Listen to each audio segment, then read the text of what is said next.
दोस्तों नमस्कार। आपको पाकिस्तान के बारे में तो पता ही होगा कि उसका हद से भी ज्यादा बुरा समय चल रहा है और आपको यह भी ज्ञात होगा कि जब आदमी का वक्त बुरा चल रहा हो तो वह फैसले भी ऐसे ले बैठता है जो जलती आग में घी का काम करे। और इसी राह पर पाकिस्तान के राजनेता चल रहे हैं। उनमें आपस में होड़ लगी है कि कौन कितना ज्यादा पाकिस्तान का बुरा हाल कर सकता है। इस तरह का काम अब की बार किया है वहाँ के प्रधानमंत्री शहबाज शरीफ ने। अब बातों को ज्यादा न घुमाते हुए सीधा मुद्दे पर आते हैं और शुरू करते हैं आज की पोस्ट। आपको तुर्की और सीरिया की खबर तो होगी ही कि वहाँ अपनी तरह की सबसे बड़ी भूकंप त्रासदी आई है और 15,000 से भी ज्यादा लोगों की जान चली गई है।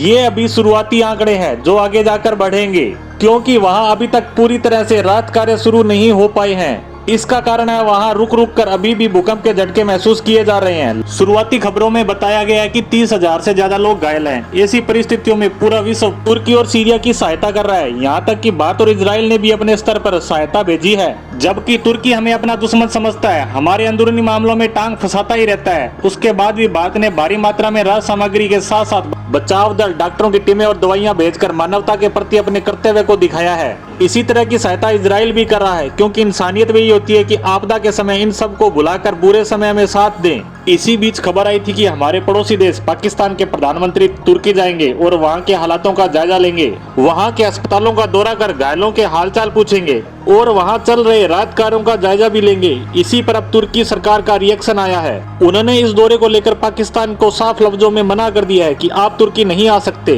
क्या आपको पता नहीं है कि पूरी तरह से हालात काबू में नहीं आए हैं? लोगों तक अभी राहत सामग्री और घायलों को चिकित्सा सुविधा नहीं मिल पा रही है। पूरा विश्व अपनी तरह से सहायता करने में लगा हुआ है। विश्व के कई देशों ने अपनी टीमें भेज रखी है ताकि बचाव कार्य को तेजी के साथ किया जा सके। अभी तक गिरी हुई इमारतों से घायलों को निकाला जा रहा है। उन सब के बीच हम पाकिस्तान के प्रधानमंत्री के दौरे को लेकर व्यवस्था नहीं कर सकते। हमारे पास इतना वक्त नहीं है जो उनका ये सैर सपाटा करवाएं। तुर्की की सरकार के बयान के बाद तुर्की की जनता और ज्यादा भड़क गई है। वह तो पाकिस्तान से पहले से ही नाराज थी। जब उन्हें पाकिस्तान की हरकतों का पता चला कि उन्होंने भारत के राहत सामग्री से भरे हुए जहाजों को अपने हवाई रास्ते से नहीं गुजरने दिया, जो पाकिस्तान के ऊपर से उड़कर जल्दी से जल्दी तुर्की पहुंच सकते थे। यहाँ हमारी ईरान ने सहायता की और अपना एयर स्पेस हमारे विमानों के लिए खोल दिया ताकि भारतीय विमान राहत सामग्री और बचाव दल के साथ जल्दी से जल्दी वहां पहुंच सके।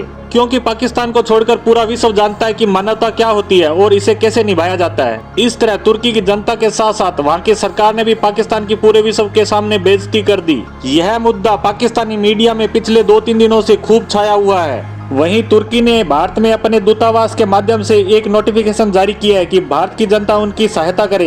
भारत में तुर्की के राजदूत के साथ साथ वहां की सरकार ने भी भारत सरकार और यहां की जनता के सहयोग के लिए धन्यवाद दिया है। उम्मीद करते हैं तुर्की पाकिस्तान की इस चालबाजी को समझ गया होगा कि जहां उसे राहत सामग्री और बचाव दल भेजना था, वहां अपने राजनेताओं के दौरे करवाकर अपनी राजनीति को चमकाने में लगे हैं। जबकि भारत द्वारा बिना किसी हो हल्ले के भूकंप के कुछ ही घंटों बाद अपने C-17 जहाज को तुर्की की धरती पर उतार दिया था और उसके बाद भी राहत सामग्री लगातार तुर्की भेजी जा रही है।